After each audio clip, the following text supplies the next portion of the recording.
صليت على إبراهيم وعلى آل إبراهيم في العالمين إنك حميد مجيد. أعوذ بالله من الشيطان الرجيم. بسم الله الرحمن الرحيم. في بيوت أذن الله أن ترفع ويذكر فيها اسمه ويسبح له فيها بالغدو والآصال.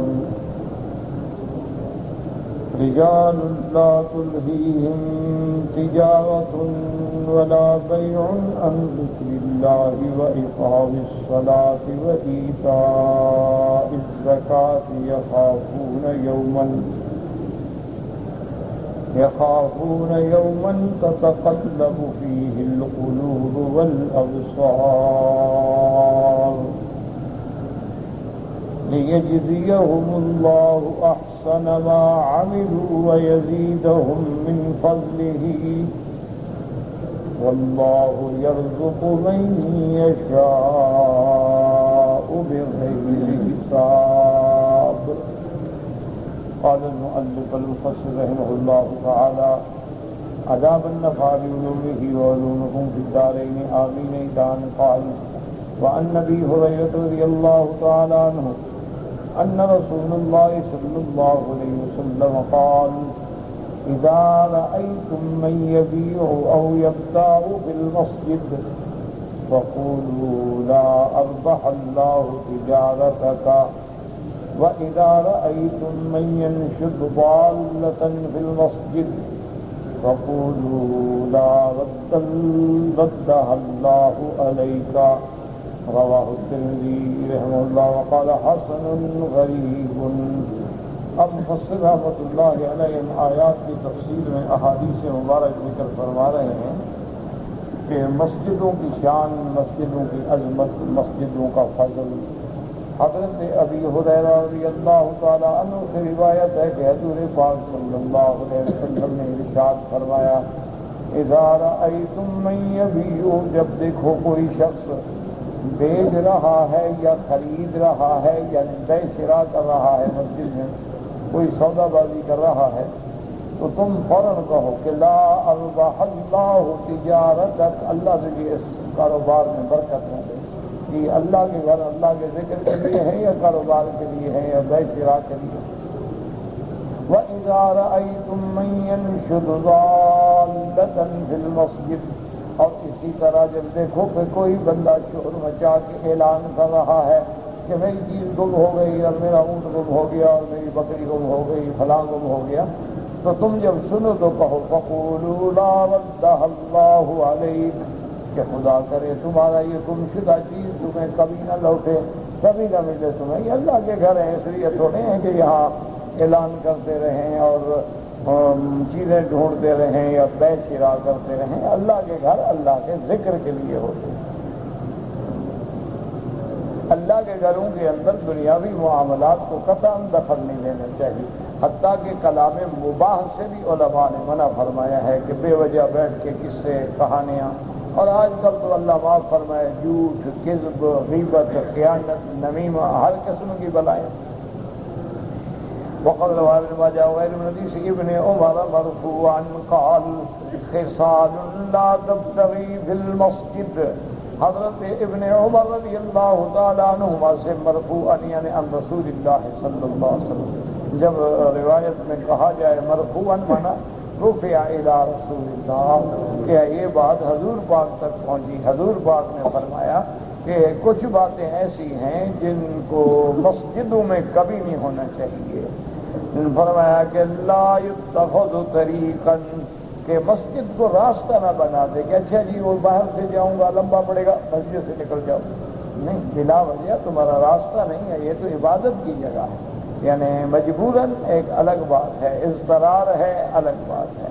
یا جیسے اب ایک آدمی نے صفا کے لیے جانا ہے، لازمی بات ہے مسجد سے گزرے گا. ایک ہے کہ ویسے جاتا تو اپنے گھر ہے لیکن مسجد کو رستہ بنایا ہوا.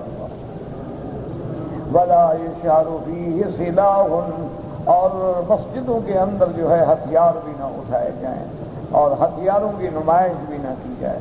ولا ينبذ فيه بقوس، اور اسی طرح کمان میں تیر بھی نہ چڑھایا جائے، ولا ينصر فيه نبل ولا يمر فيه بلحم ني، اسی طرح کوئی تیر اندازی بھی نہ کی جائے، اور ایسے کوئی گوشت جو یہ ہوا ہوگا اس کو بھی لے کے نہ گزرا جائے، ولا يضرب فيه حد ولا يقتص فيه احد ولا يتخذ سوقا، اور کسی پر حد جاری ہو گئی، اب اس کو زنا کی حد مارنی ہے تو وہ نہ ماری جائے، کیونکہ بعض اوقات کوڑے لگنے سے بندے کا پیشاب کا خانہ بھی نکل سکتا ہے، اور مسجدیں اس لیے نہیں ہوتی کہ وہاں حد جاری کی جائے، اور نہ کسی سے قصاص لیا جائے کہ کسی بندے نے قتل کیا اس کو قصاص میں قتل کرنا ہے تو وہ بھی مسجد میں نہ ہو کہ خون بہے گا، مسجدوں کی بے حرمتی ہوگی۔ ولا يتخذ سوقا، اور مسجدوں کو بازار بھی نہ بنا دیں کہ چیزیں رکھ کے بیٹھے ہیں اور بیچ رہے ہیں اور دکھا رہے ہیں اور اپنے گاہک بنا رہے ہیں، ان چیزوں سے حضور نے منع فرمایا۔ وعن واصل بن الأسقع عن رسول الله صلى الله عليه وسلم قال جنبوا المساجد صبيانكم ومجانينكم وشراءكم وبيعكم وخصوماتكم ورفع أصواتكم وإقامة حدودكم وسل سيوفكم واتخذوا على أبوابها المطاهر وجمروها في الجمع۔ آپ فرماتے ہیں کہ اس حدیث مبارک میں جو واصلۃ بن الاسقع نے حضور پاک رحمت دو عالم سیدنا محمد مصطفیٰ صلی اللہ علیہ وسلم سے روایت کی ہے، وہ فرماتے ہیں کہ حضور پاک نے فرمایا کہ جنبوا المساجد صبیان مساجد صبیانکم، کہ چھوٹے بچے جو ہیں وہ بھی مسجدوں میں نہ لایا کرو، شور کریں گے، دوڑیں گے، بھاگیں گے، لوگوں کی نماز میں خلل کر رہی ہے۔ اسی طرح ومجانینکم، اگر کوئی آدمی دیوانہ ہے، پاگل ہے، اس کا دماغ کام نہیں کرتا تو اس کو بھی مساجد سے دور کرو۔ اسی طرح خریدنے والے بیچنے والے ان کو بھی مسجدوں سے نکالو۔ اسی طرح مساجد میں آگے اپنے جھگڑے بھی نہ چکایا کرو، زمینوں کا جھگڑا، جائیداد کا جھگڑا، پیسوں کا جھگڑا۔ اسی طرح مسجدوں میں بلا وجہ آواز بھی بلند نہ کیا کرو، مساجد میں اللہ کے حدود کی اقامت بھی نہ کیا کرو، تلوار بھی نہ کھینچا کرو، اور اس کے دروازوں پر پاکیزگی کے لیے یعنی وضو خانے، طہارت خانے باہر ہوں تاکہ آدمی پاک صاف ہو کے اندر داخل ہو۔ اور اسی طرح مسجدوں کے اندر جو ہے خوشبو جلایا کرو، اس کو کہتے ہیں جمار، کیونکہ اصل وجہ یہ ہوتی ہے کہ عرب کا رواج ہے کہ کوئلے جلا کر اس کے اوپر عود کی لکڑی یا لوبان رکھتے ہیں، تو اس لیے اس کو جمرے سے اس کو کہا جاتا ہے جمار، کہ مساجد میں خوشبو ہو، مساجد کے اندر جو ہے عود ہو، لوبان ہو، مساجد کے اندر اگر ہو، یا اور بھی جو اسباب ہیں خوشبو کے معنی یہ ہے، کیونکہ خوشبو جو ہے اللہ کی شان ہے کہ اس کا تعلق جو ہے انسان کے ذہن اور دماغ سے ہوتا ہے، تو جب ذہن اور دماغ کو سکون پہنچے گا تو اللہ کی عبادت میں یکسوئی حاصل ہوگی۔ اسی لیے حضور صلی اللہ علیہ وسلم کو خوشبو بہت پسند تھی، اور آپ نے فرمایا کہ بعض چیزیں ایسی ہیں کہ جن کا ہدیہ رد کرنا جائز نہیں، اس میں سے خوشبو ہے کہ اگر کوئی خوشبو کا ہدیہ دے تو قبول کرو، اگر کوئی دودھ کا ہدیہ پیش کرے تو قبول کرو۔ اور اس کے بعد فرماتے ہیں رواه ابن ماجہ ایضا فی اسناد معذوف، اس کی سند کے اندر ضعف پایا جاتا ہے، اما انه لا يتخذ طريقا فقد كره بعض العلماء المرور فيه الا لحاجة اذا وجد مندوحة عنه۔ فرماتے ہیں کہ راستہ بنانے کا معنی یہ ہے کہ کوئی آدمی بلا وجہ اپنے جانے کے لیے راستہ بنا لے کہ مسجد سے نکل جائے، مسجد سے نکل جاؤں گا، ہاں جبکہ دوسرا راستہ موجود ہے، ہاں اگر ایسے حالات ہیں کہ دوسرا راستہ موجود نہیں ہے، مجبور گزر سے گزرنا ہے تو پھر گزرنا جائز ہوگا۔ اسی لیے فقہاء رحمۃ اللہ علیہ نے بیان فرمایا وفی الاثر ان الملائکۃ تتعجب من الرجل یمر بالمسجد لا یصلی فیہ، اور اسی طرح بعض آثار میں آتا ہے کہ ملائکہ اس بندے پہ تعجب کرتے ہیں کہ یہ کیسا بندہ ہے، مسجد سے گزر گیا نماز بھی نہیں پڑھی، مسجد میں گزرے ہو تو پھر 2 رکعت تحیۃ المسجد ادا کرو، مسجد کے حقوق ادا کرو۔ وَأَمَا أَنَّهُ لَا يُنشَرُ فِيهِ الصِّلَا وَلَا يُنبَذُ فِيهِ بِقَوْسٍ وَلَا يُنصَرُ فِيهِ النَّبْلُ، فلما يخشى من اصابت بعض الناس به لكثرة المصلين فيه. حضرت نے فرمایا کہ اپنے تلواروں کو ننگا نہ کرو، تیر کمان نہ کھینچو، اسی طرح تیر لے کے نہ چلو. وجہ یہ ہوتی ہے کہ مسلمانوں کا الحمدللہ مسجدوں میں اجتماع ہوتا، مسجدوں میں زیادہ ازدحام ہوتا ہے تو کسی کو لگ بھی سکتی ہے، نقصان بھی پہنچ سکتا ہے. اور دوسرا جب ہر آدمی اپنے اسلحے کی نمائش کرے گا تو فتنہ اور جھگڑا پیدا ہونے کا بھی اندازہ. ولہذا امر رسول اللہ صلی اللہ علیہ وسلم اذا مر رجل بسحاب ان يقبض على رسالها لئلا يؤذي احد. اسی لیے حضور پاک نے فرمایا کہ اگر تم اپنے تیر لے چلے ہو تو اس کو تھیلی میں ڈال دو، اس کو بند کر دو، ایسا نہ ہو کہ وہ کسی کو لگ جائے اور ایذا کا سبب بن جائے. كما ثبت ذلك في الصحيح. واما النهي عن المرور باللحم النيء، تازہ گوشت، فيه فلما يخشى من تقاطر الدم منه، کیونکہ تازہ گوشت سے اندیشہ ہے کہ کوئی خون کے قطرے نہ گرے مسجد میں. وصبح كما نهيت الحائض عن المرور به فيه اذا خافت التلويث. اسی لیے شریعت نے حائض والی عورت کو بھی مسجد میں آنے سے منع کیا ہے. کیوں؟ ہو سکتا ہے وہ قطرہ گر جائے، لا کے احتیاط کرو، پھر بھی ہو سکتا ہے. اما انه لا يضرب فيه حد، کہ حد نہ ماری جائے، ولا يقتص منه، اور مسجد میں قصاص نہ دیا جائے. فلما يخشى من ایجاد النجاست فيه من المضروب او المقتول، کیونکہ جس کا ہاتھ کاٹا جائے، جس کو کوڑے مارے جائیں، ہو سکتا ہے اس سے پیشاب نکل جائے، نجاست خارج ہو جائے، مسجد گندی کر لے. واما انه لا يتخذ سوقا ولما تقدم من النهي عن البيع والشراء فيه. اللہ کے نبی نے فرمایا کہ مسجدوں کو بازار نہ بناؤ. کیوں؟ کہ بیع شراء مسجد میں منع ہے. جب بیع شراء منع ہے تو تم کیا سودا بیچ رہے ہو؟ کسی کو چیزیں دکھا رہے ہو، کسی کو کچھ چیزیں دکھا رہے ہیں، تو ان چیزوں سے اسلام نے منع فرمایا. وَإِنَّهُ إِنَّمَا بُنِيَ لِذِكْرِ اللَّهِ وَالصَّلَاةِ فِيهِ، بلکہ یہ مساجد اللہ کے گھر جو ہیں اس لیے بنائے گئے کہ ان میں اللہ کا ذکر ہو، اللہ کا نام بلند ہو، قرآن پاک پڑھیں، تلاوت کریں، تسبیح پڑھیں، تقدیس، تحلیل، تحمید. تو یہ اللہ کے گھر اس لیے بنائے گئے ہیں، بیع شراء کے لیے تو نہیں بنائے گئے.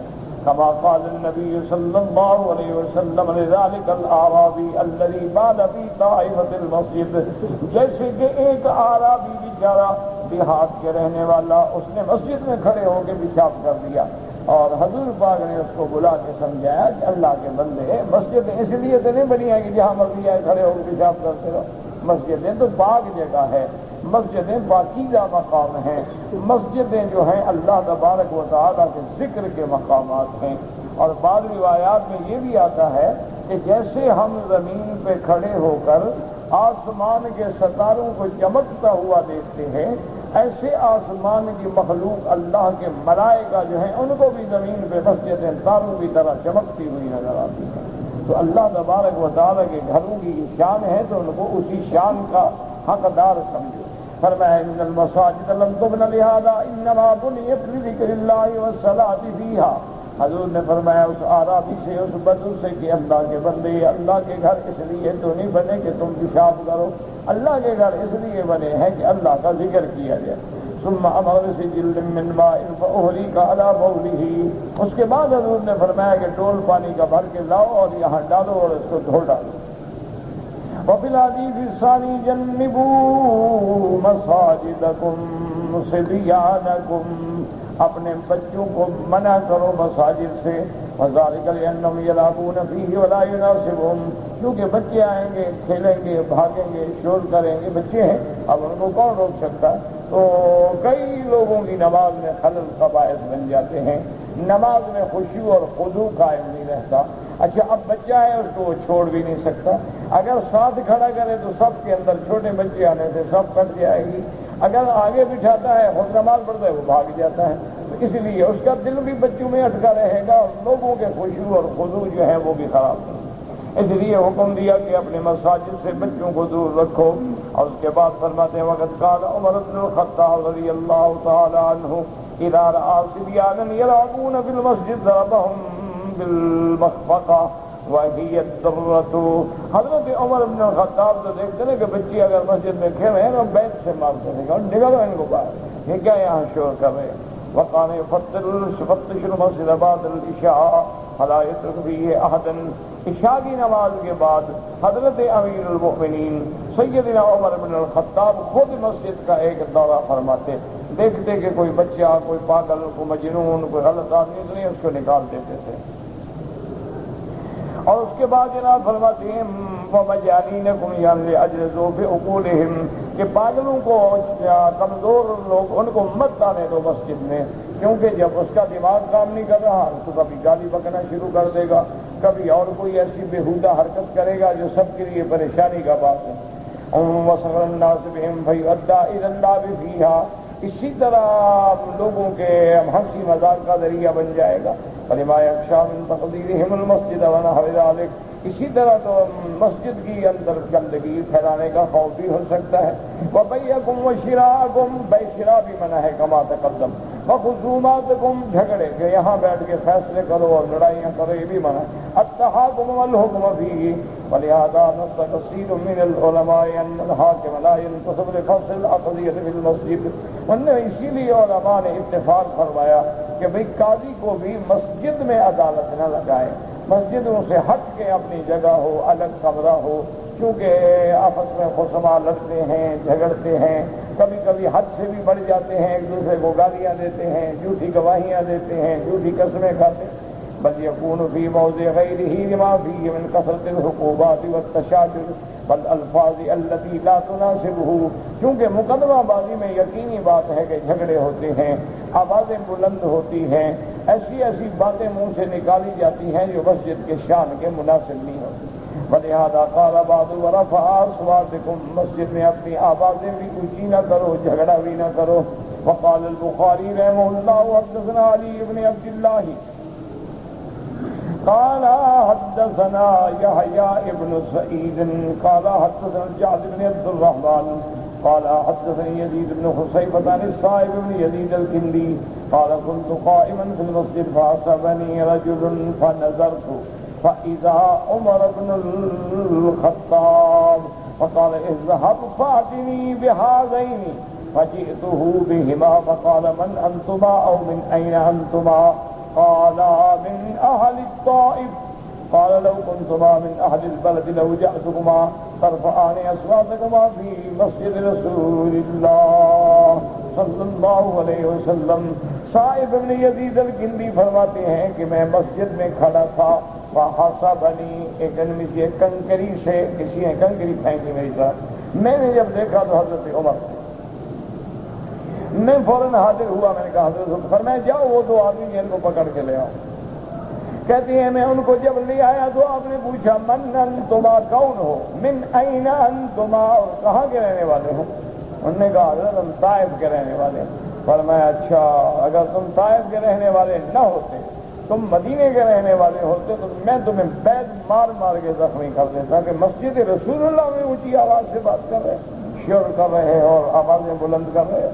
وقال النسائی حدثنا سوید بن نصر عبد اللہ بن المبارک عن شعبہ عن سعد بن ابراہیم عن سعد بن ابراہیم عن نبی ابراہیم بن عبد الرحمن بن عوف قال سمع عمر صوت رجل في المسجد فقال الذي أين أنت؟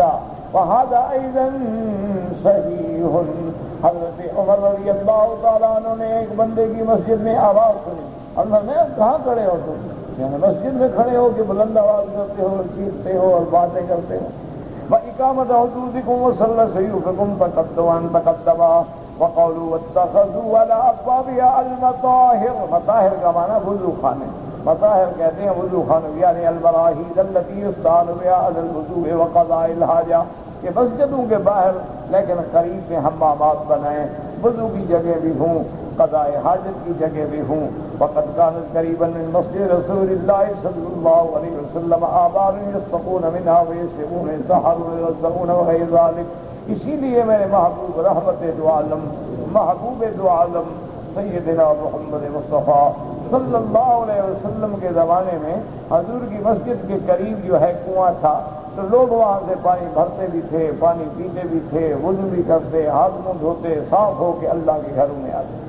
وقوله وجمروها في الجمعة، جمروها في الجمعة یعنی بخروها في ایام الجمع، یعنی ایسا کریں کہ جب اجتماع کے دن ہوں، جیسے عیدین کا موقع ہے یا جیسے جمعہ کا دن ہے یا جیسے رمضان المبارک کے دن ہے، تو خوشبو کا انتظام کریں، کیونکہ لوگ بہت زیادہ ہوتے ہیں تو لوگوں کی کثرت کی وجہ سے ایک دوسرے کی گرمی اور بھاپ اور پسینے سے روائے کریہا پیدا ہوتی ہے، اسی لیے حکم ہے کہ مسجدوں کے اندر خوشبو کا انتظام کیا جائے۔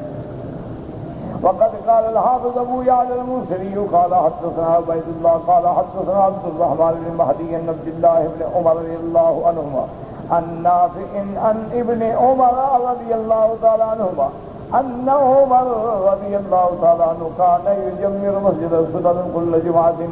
سیدنا عمر رضی اللہ تعالیٰ عنہ ہر جمعہ کے دن حضور کی مسجد مبارک میں اونٹ کا بخور جلاتے تھے تاکہ خوشبو ہو جائے۔ اسنادہ حسن لا باس بہ واللہ اعلم۔ وقد ثبت فی الصحیحین ان رسول اللہ صلی اللہ علیہ وسلم قال صلاة الرجل بالجماعة تضاف على صلاته في بيته وفي سوقه 25 ضعفا۔ حضور صلی اللہ علیہ وسلم نے فرمایا کہ جو بندہ نماز مسجد میں آ کے جماعت سے پڑھتا ہے، اللہ تبارک و تعالیٰ اس کی جماعت کا ثواب جو ہے 25 گنا بڑھا دیتے ہیں۔ وذلك انه اذا توضا فاحسن الوضوء ثم خرج الى المسجد، جب وہ آدمی وضو کرتا ہے اور وضو سنت کے مطابق کرتا ہے پھر مسجد کی طرف چلتا ہے، لا يخرجه الا الصلاة، خالص اس کی نیت جو ہے مسجد میں نماز پڑھنے کے لیے ہے، لم يخط خطوة الا رفع له بها درجة وحطت بها خطيئة، جب وہ قدم رکھتا ہے تو ہر قدم پہ اللہ اس کے درجات بلند کر دیتے ہیں اور گناہوں کو گرا دیتے ہیں۔ فَإِذَا صَلَّى الْمُنْتَظِرُ الْمَلَائِكَةُ تُصَلِّي عَلَيْهِ مَا دَامَ فِي مُصَلَّاهُ، اور جب نماز پڑھ کے مسجد میں بیٹھا ہے، اپنی جگہ پہ بیٹھا ہے، مسجد کے اندر موجود ہے، تو اللہ کے ملائکہ اس کے لیے مغفرت طلب کرتے ہیں۔ اللہ کے فرشتے کہتے ہیں اللہم صلی علیہ اللہم ارحمہ، یا اللہ اس پہ اپنی رحمت نازل فرما دے۔ اللہ کے لا یزال فی صلاۃ ما انتظر الصلاۃ، اور جیسے مغرب کی نماز پڑھ کے تم مسجد میں بیٹھ گئے ہو، عشاء کی نماز کا انتظار ہے، اللہ فرماتے ہیں گویا یہ میرا بندہ نماز پڑھ رہا ہے، حالانکہ نماز تو آپ نہیں پڑھ رہے لیکن نماز کے حکم میں آ گئے۔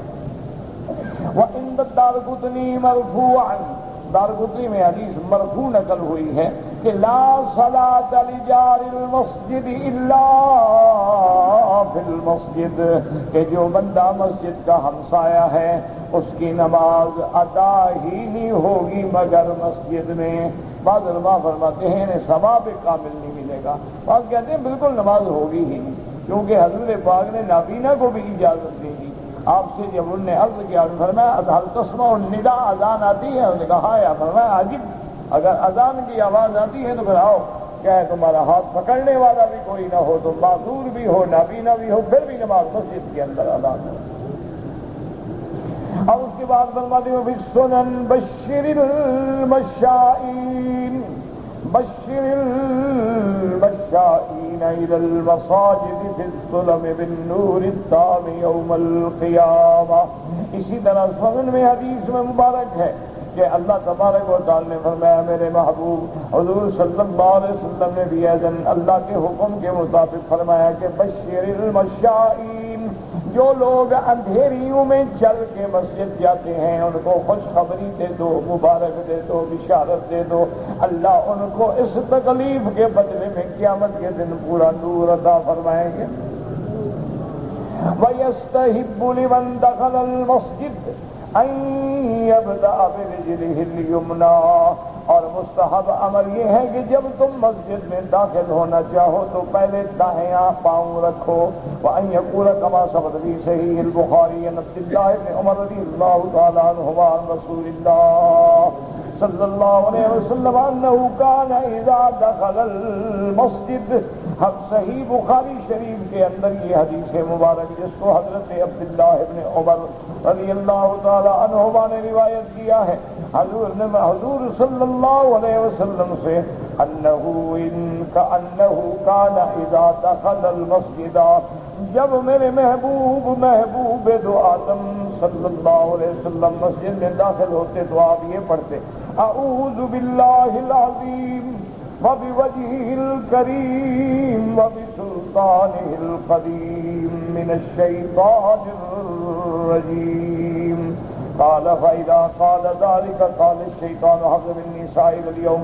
جب حضور مسجد میں آتے دایاں پاؤں پہلے رکھتے اور اس کے بعد یہ پڑھتے اعوذ باللہ العظیم وبوجهه الكريم وسلطانه القديم من الشيطان الرجيم.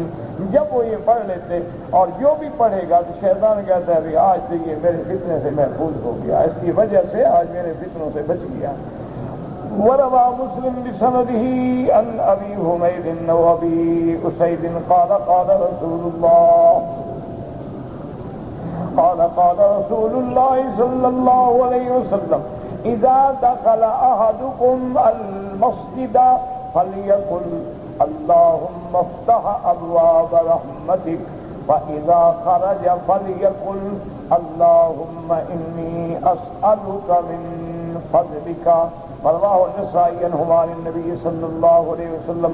وعن ابي هريره رضي الله تعالى عنه قال قال رسول الله صلى الله عليه وسلم اذا دخل احدكم المسجد فليسلم على النبي صلى الله عليه وسلم وليقل اللهم افتح لي ابواب رحمتك فإذا خرج فليسلم على النبي صلى الله عليه وسلم وليقل اللهم أعصمني من الشيطان الرجيم. ورواه ماجه في صحيح. امام نسائی نے یہ روایت نقل کی. حضرت ابی ہریرہ رضی اللہ تعالی عنہ فرماتے ہیں کہ میرے آقا نے ارشاد فرمایا اذا دخل احدكم المسجد، تم میں سے کوئی جب مسجد میں داخل ہو تو پہلے حضور پہ سلام بھیجے اور اس کے بعد دعا مانگے اللہم افتح لی ابواب رحمتک.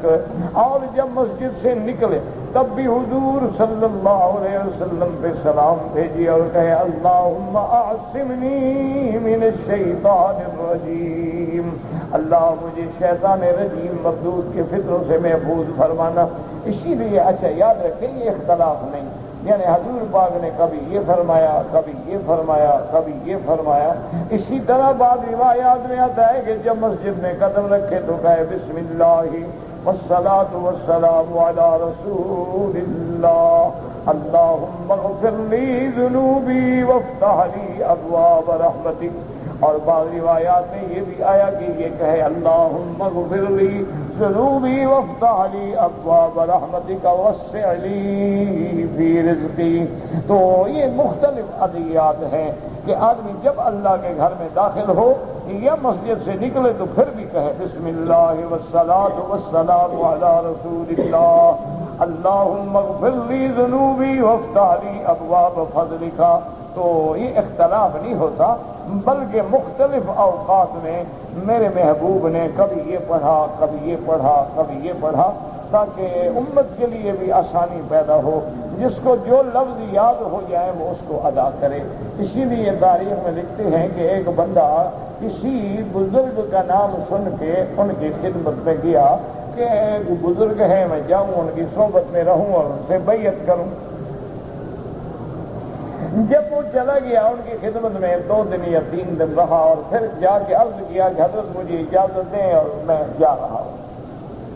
تو آپ نے بولا اللہ کے بندے کیوں آئے تھے کیوں جا رہے ہیں، تم نے کوئی بات تو کی ہی نہیں.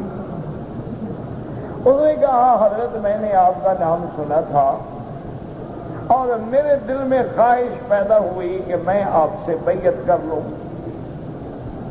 پھر میں یہاں آ گیا اور 2-3 دن آپ کے لنگر میں رہا. تو آج میں نے دیکھا کہ عصر کی نماز میں آپ جلدی سے آئے اور بایاں پاؤں مسجد میں پہلے رکھا اور دایاں بعد میں رکھا. تو مجھے اسی وقت سمجھ آ گئی کہ جو اپنے دوست کے گھر میں داخل ہونا نہیں جانتا وہ گھر کی باتیں کیا جانتا ہوگا، لہذا میں بیعت نہیں کرتا. السلام علیکم.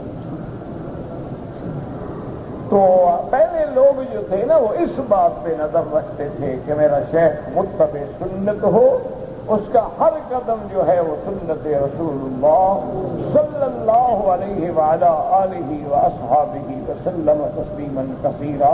یہ ضروری نہیں ہوتا کہ کرامات کا اظہار ہو، یہ ضروری نہیں ہوتا کہ وہ صاحب کشف ہو اور تمہیں اندر کی باتیں بتا دیتا ہو، اور یہ ضروری نہیں ہوتا کہ وہ جو دعا کرے وہ فوراً قبول ہو جائے، وہ تو پیر ہے ورنہ پیر نہیں ہے۔ اللہ نے انبیاء کی دعائیں کئی سال گزر گئے نہیں سنی۔ ایوب علیہ السلام نے کتنی دعائیں سنی اور کتنا عرصہ تکلیف میں مبتلا رہا۔ یہ تو اللہ کی مرضی ہے، وہ چاہیں تو فوراً سن لیں، وہ چاہیں تو دشمن کی بھی سن لیں، اس میں تو کوئی ولایت کی ضرورت ہی نہیں۔ وہ اگر چاہیں تو اپنے دشمن کی دعا بھی قبول کر لیں۔ اب دیکھیں شیطان سے بڑا دشمن، شیطان مردود ملعون سے بڑا خبیث کون ہو سکتا ہے؟ لیکن اس نے بھی دعا مانگی، اللہ مجھے مہلت دے دی، اللہ نے دے دی۔ وہ تو دشمن کی بھی سنتے ہیں، انظرنی الی یوم یبعثون، مجھے مہلت دے دو اس وقت تک۔ اللہ نے فرمایا انک من المنذرین الی یوم الوقت المعلوم، بہرحال ہم تمہیں مہلت دیتے ہیں اس وقت تک جو ہمارے علم میں ہے، لیکن اللہ نے مہلت دی۔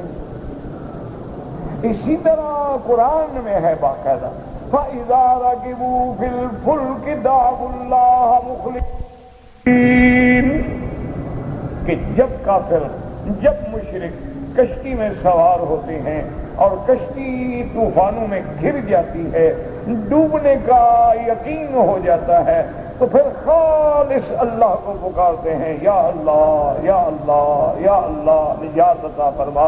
اللہ فرماتے ہیں فلما نجاہم، ہم سن لیتے ہیں، بچا دیتے ہیں، لیکن جب کنارے پہ آ جاتے ہیں تو پھر میرے ساتھ شرک شروع کر دیتے ہیں۔ یعنی اللہ تو وہاں کافروں کی بھی سن لے، مشرکوں کی بھی سن لے۔ اللہ تبارک و تعالیٰ تو جانوروں کی بھی سنتے ہیں، چرند پرند کی بھی سنتے ہیں۔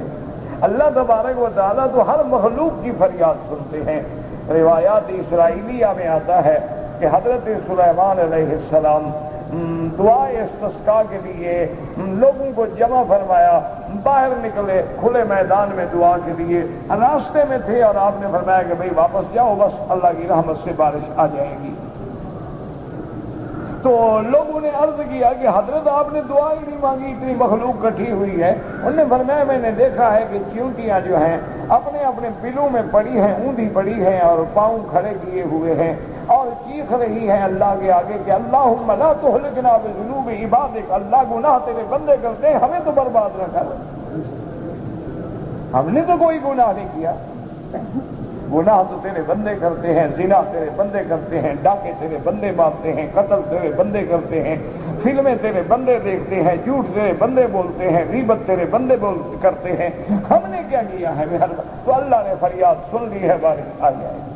تو اللہ تو کافروں کی بھی سنتے ہیں، اللہ جانوروں کی بھی سنتے ہیں، اللہ تبارک و تعالی غلیظ نجس جانوروں کی بھی فریاد سنتے ہیں۔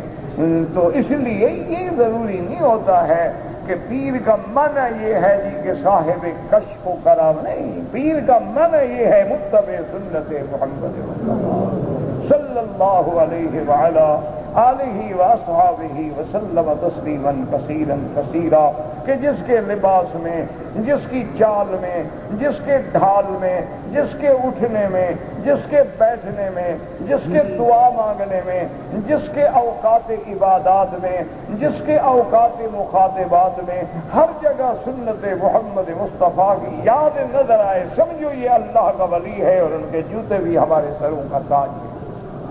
باقی یہ چیزیں، یہ تو جاہل لوگوں کا خیال ہوتا ہے کہ بس یہ پیر نہیں، وہ تو منجم جو ہے جھوٹے نجومی، وہ بھی کس سے کہانیاں بتا دیتے ہیں، جو بھی بتا دیتے ہیں، ہندوؤں کے پنڈت بھی بتا دیتے ہیں، اور بڑے بڑے کافر جو ہیں وہ تمہارے ذائچے نکال کے تمہارے احوال بتا دیتے ہیں، بڑے بڑے ہندو سنسکرت کے ماہرین، فلکیات کے ماہرین جو ہیں وہ تمہارے سیارات کی اور ستاروں کی اور ابراج کی چالوں سے بتا دیتے ہیں، محکمہ موسمیات والے بھی بارش کی خبریں دے دیتے ہیں۔ تو اچھا، اور یعنی آج کل تحقیق ہو رہی ہے نا، خدا کی شان دیکھو، اللہ پاک ہر مسلمان ملک کو محفوظ رکھے، زلازل سے اور محن سے بچائے۔ زلزلہ جب آئے بندے کو پتہ نہیں لگتا لیکن جانوروں کو پتہ لگ جاتا ہے، خدا کی شان۔ کہ زلزلے کے بارے میں جب زلزلہ آئے نا جی تو پرندے شور مچاتے ہیں، جانور بھاگتے ہیں، جانور رسیاں توڑا کے وہاں سے بھاگتے ہیں، یعنی ان کو تو خبر ہو جاتی ہے لیکن بندے کو خبر نہیں ہو سکتی۔ آج تک ایسی جدید علوم نے اتنی ترقی کے بعد ایسے حالات پیدا نہیں ہوئے کہ زلزلے کی صحیح معنی میں پیشین گوئی کی جا سکے۔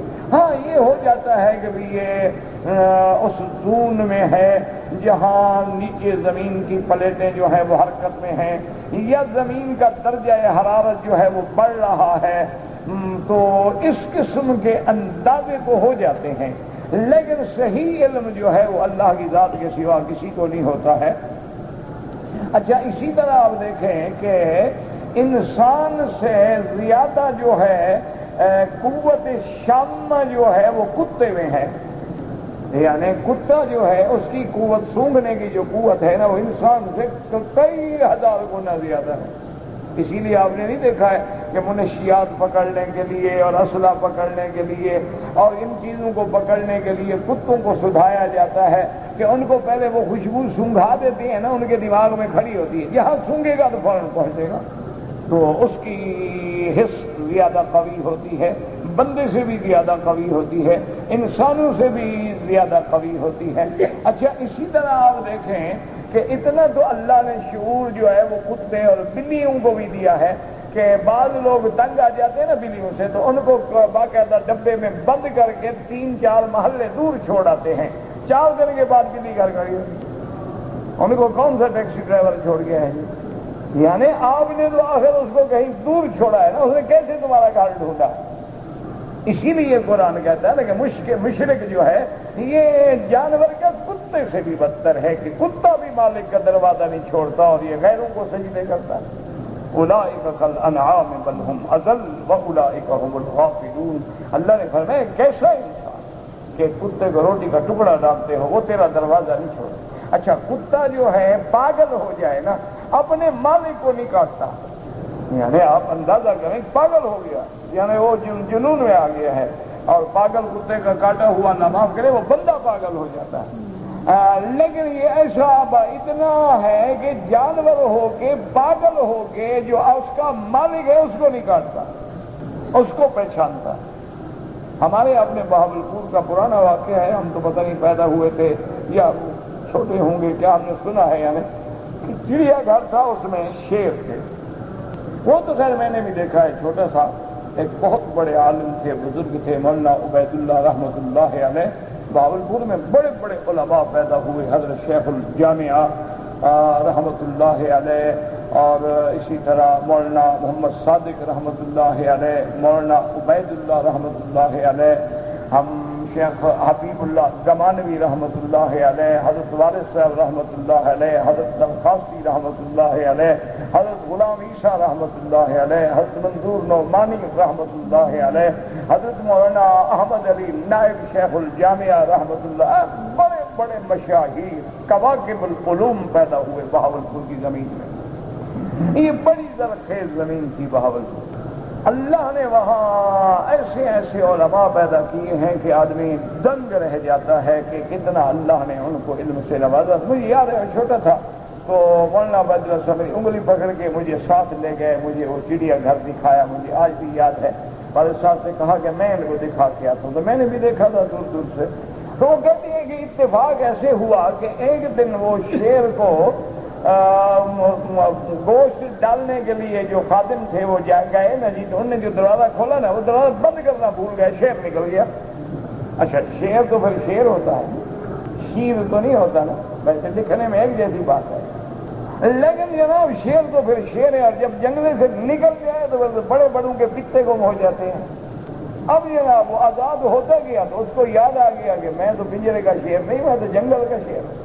اب جو اس نے آواز دی نا جی وہ لوگ بھاگ گئے اور خادم بھاگ گئے اور عملہ بھاگ گیا، اور باہر جناب انہوں نے ان کے لیے اہتمام کیا اور پولیس کو بلایا، اور نواب بہاولپور کو اطلاع دی گئی، سر محمد صادق عباسی پنجم جو تھے وہ آخری بادشاہ وہ تھے فرمانروا، تو ان کو بھی اطلاع دی گئی، کیونکہ خطرہ یہ پیدا ہو گیا نا کہ بھائی ویسے تو باہر وہ دیوار ہے، دیوار پہ باڑ ہے، لیکن اگر یہ چھلانگ لگا کے نکل جائے تو کون اس کو روکے گا؟ آگے بھرا ہوا شہر ہے اور لوگوں کو زخمی کرتا ہوا مارتا چلا جائے تو کیا کریں گے؟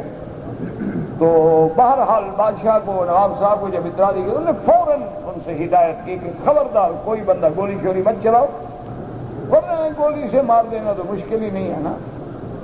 اچھا، آج کل یورپین لوگ جو ہے نا وہ بڑے تیز ہیں، ان لوگوں نے ان کو کنٹرول کرنے کے لیے خاص گنیں ہوتی ہیں، ان میں انجیکشن ہوتا ہے کہ اگر جانور بے قابو ہو جائے نا تو اس سے وہ فائر کرتے ہیں، اس کو جو ٹیکا لگتا ہے وہ بے ہوش ہو جاتا ہے، مرتا بھی نہیں اور مارتا بھی نہیں۔ تو آج کل پھر یوں ہوتا ہے، انسان ہے، عقل عیار ہے، 100 بھیس بنا لیتی ہے۔ تو بہت سارے ایسے سفاری پارک ہوتے ہیں جہاں جنگل کے تمام جانور آزاد ہوتے ہیں اور بندوں کو بند گاڑیوں میں بٹھا کے پھرایا جاتا ہے تاکہ بھی سیر کرو اور دیکھو۔ پھر ان کے آدمی ساتھ بھی گزرتا ہے۔ اچھا، ان کو کبھی کبھی غصہ آ جائے گاڑی کو پکڑ کے ہلاتے بھی ہیں، جانور ہیں نا جی، جانور کا کیا علاج ہے؟ تو بہرحال نواب صاحب نے ہدایت کی، انہوں نے کہا کہ خبردار بالکل اس کو کچھ نہ کہو، گولی شولی نہ مارو، اور میں پہنچ رہا ہوں۔ اور تھوڑا ہی فاصلہ تھا، فوراً گاڑی پہ نواب صاحب تشریف لائے، پوچھا ہاں بھی، انہوں نے کہا جی ہے ابھی تک اندر، لیکن وہ پھر رہا ہے اپنا مستی میں۔ نواب صاحب گاڑی سے اترے اور اکیلے، اور بالکل بغیر ہاتھ میں ہنٹر تھا، اتنا سا اسٹک تھی ان کے۔ بعض لوگ کہتے ہیں کہ وہ اسٹک بھی ایسی تھی، لوگ کہتے ہیں اللہ عالم کہ اگر وہ حملہ آور ہوتا تو وہ اسٹک بھی ایسی تھی کہ وہ مارتے تو وہ گر جاتا بے ہوش ہو کے، اللہ عالم۔ لیکن بہرحال نواب صاحب نہیں گھبرائے، چلے گئے، اور یوں شیر نے دیکھا گردن جھکا کے کھڑا، گئے اور کان سے پکڑا اس کو، کہا کہ اچھا شرارتیں کرتے ہو، تمہیں خوراک نہیں ملی؟ جا کے اندر اس کو بند کیا، جنگلہ بند کیا، اور پھر سارے ملازمین کو بلا کے اس کے سامنے لٹا کے بیت مار مار کے خون کر دیا، کہا اچھا گوشت بیچ کے کھا جاتے ہو، یہ بھوکے مرتے ہیں بیچارے، تم گوشت بیچتے ہو کھاتے ہو، یہ بھوکے مر رہے ہیں، باہر نہیں نکلے تو کیا کریں گے؟ تو یعنی جنگل کے کتے کو بھی پہچان ہے کہ میرا مالک آ گیا ہے، اس کو تو میں کچھ نہ کہوں نا، لیکن بندے کو اپنے رب کی پہچان نہ ہو، اپنے خالق مالک کی پہچان نہ ہو، کبھی قبروں پہ سجدہ، کبھی دیوی دیوتا کے آگے سجدہ، کبھی ناگ کے آگے سجدہ، کبھی بدھا کے آگے سجدہ، کبھی صلیب کے آگے سجدہ، کبھی چاند سورج کے آگے سجدہ، اور کبھی بتوں کے آگے سجدہ۔ وہ بت جو اپنے ہاتھ سے بناتا ہے، کھڑے ہیں کھڑے ہیں، پڑے ہیں پڑے ہیں، جو ماپو تو بندے خدا سے بڑے ہیں۔ انا للہ و انا الیہ۔ تو یاد رکھیں کہ اولیاء اللہ کی شناخت کیا ہے؟ اتباع سنت رسول اللہ، بس وہ اللہ کا ولی ہے۔ دعا کر اللہ ہمیں بھی صحبت نصیب فرمائے اور آپ کو بھی ان بزرگوں کی صحبتیں نصیب ہوں، اور اللہ ان کی بھی ہر حال سے ہر مسئلے میں حفاظت فرمائیں اور تمام شرور سے محفوظ فرمائیں۔ واللہ اعلم۔ اگر کوئی آدمی ایک نماز عمدن چھوڑ دے، علاج یہ ہے کہ فوراً توبہ کرے، وگرنہ 80 عقبہ جہنم میں جلنا ہوگا۔ اور بعض علماء جیسے کہ حضرت امام احمد بن حنبل رحمت اللہ علیہ اور شیخ الاسلام ابن تیمیہ رحمہ اللہ تعالی اور دیگر علماء کرام ائمہ اعظام فرماتے ہیں کہ عمدن نماز چھوڑ دے اور بے نمازی کی حالت میں مر جائے، وہ فرماتے ہیں کافر ہے، اس کا جنازہ بھی نہ پڑھو اور مسلمانوں کے قبرستان میں دفن بھی نہ کرو۔ اسی طرح امام احمد بن حنبل رحمۃ اللہ علیہ اور شیخ الاسلام ابن تیمیہ رحمہ اللہ کے نزدیک میاں بیوی ہیں، ایک نماز چھوڑتا ہے نہیں پڑھتا ہے عمدن، وہ فرماتے ہیں وہ کافر ہو گیا، نکاح ختم ہو گیا، آئندہ اولاد جو ہے وہ حرام کی ہوگی، اولاد بالزنا ہوگی، کیونکہ نکاح تو رہا ہی نہیں۔ یہ تو شکر کرو کہ باقی ائمہ کہتے ہیں فاسق فاجر ہے، ارتکاب گناہ ایسا کیا ہے جو اس کو کفر تک لے جائے گا۔ ہاں منکر نماز تو بالاتفاق کافر ہے۔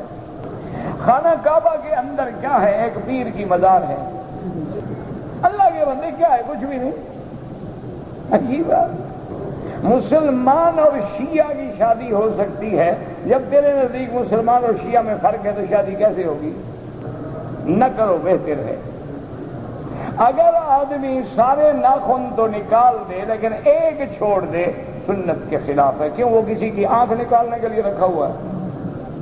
کیوں چھوڑ دے آخر؟ یعنی باقی میں سنت رسول اور ایک میں سنت انگریز.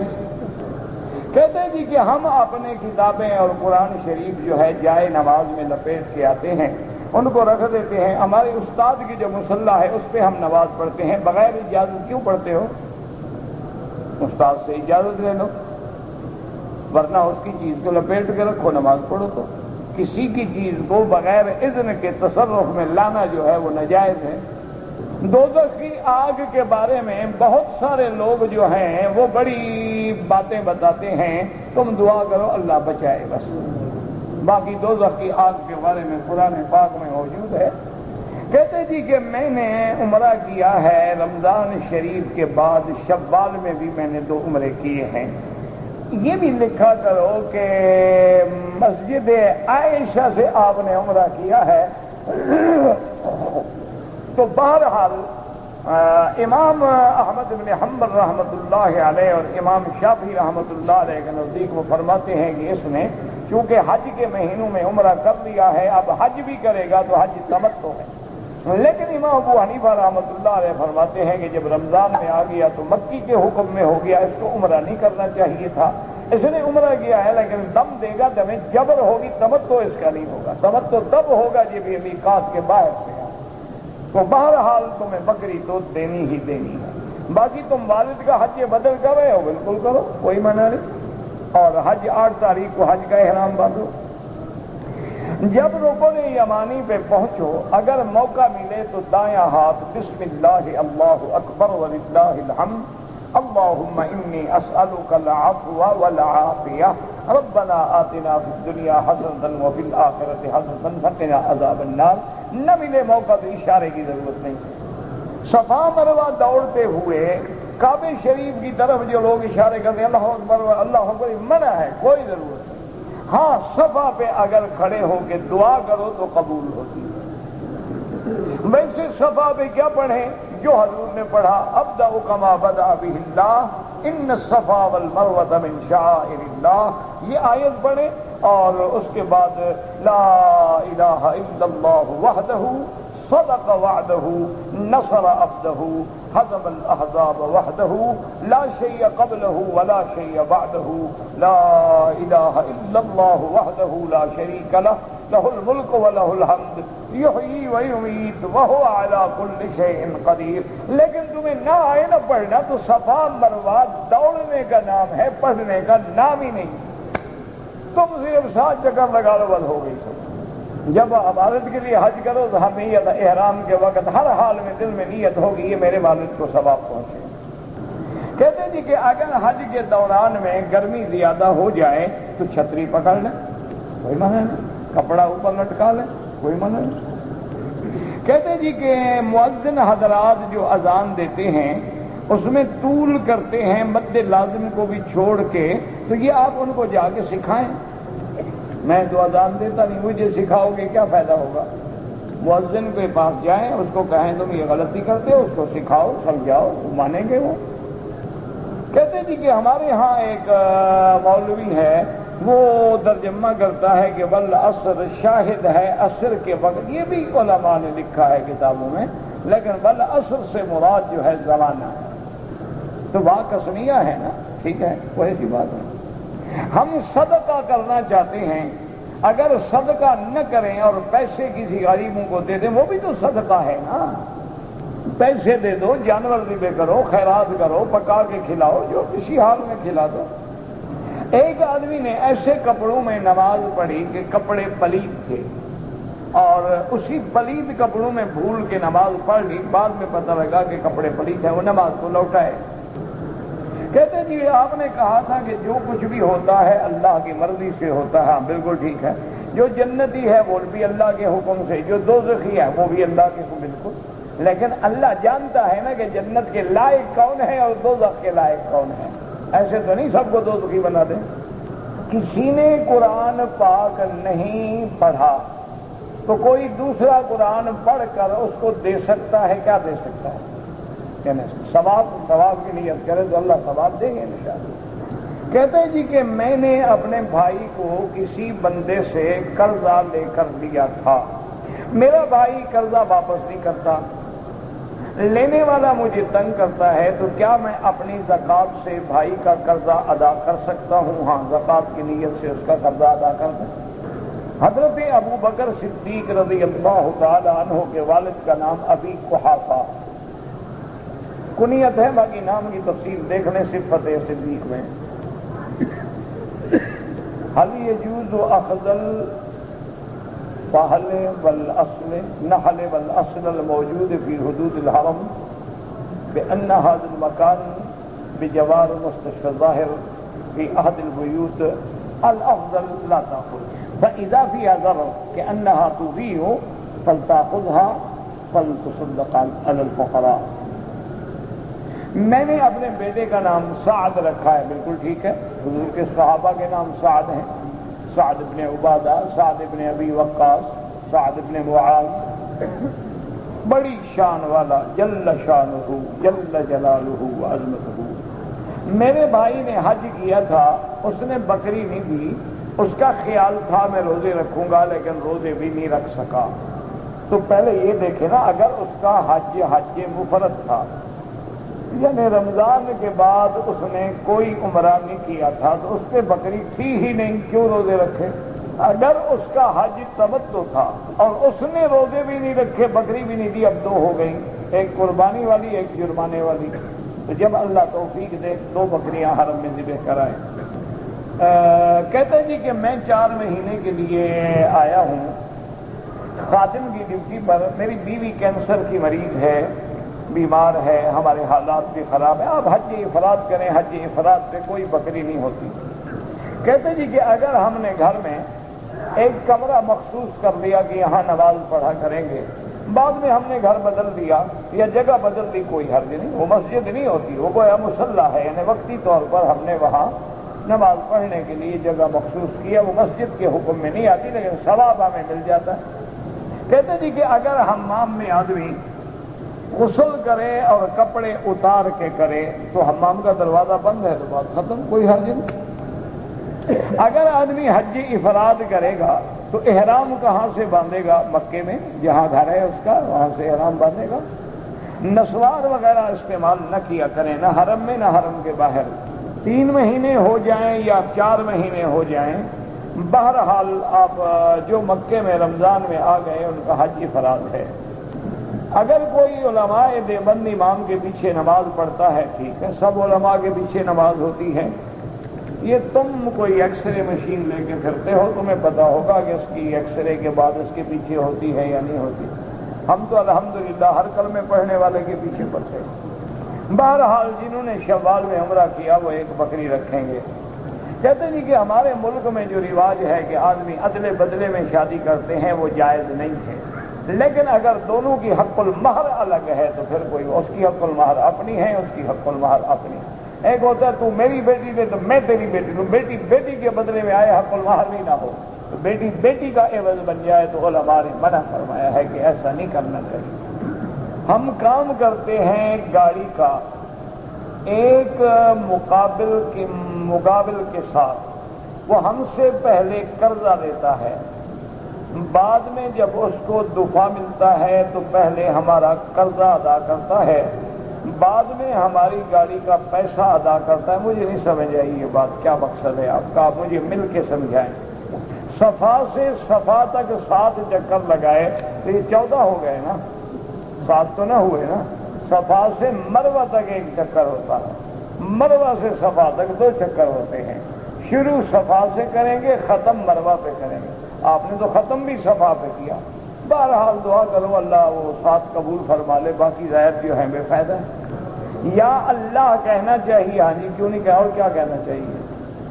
کہنا ہی یا اللہ ہے، یا اللہ ہو، یا رحمان ہو، یا رحیم ہو، یا حی یا قیوم۔ باقی لکھنا، یہ لکھنے والوں سے پوچھو، لکھائی کے مختلف طریقے ہوتے ہیں، خط نسخ ہوتا ہے، خط کوفی ہوتا ہے، خط رقع ہوتا ہے، یہ وہ جانتے ہیں۔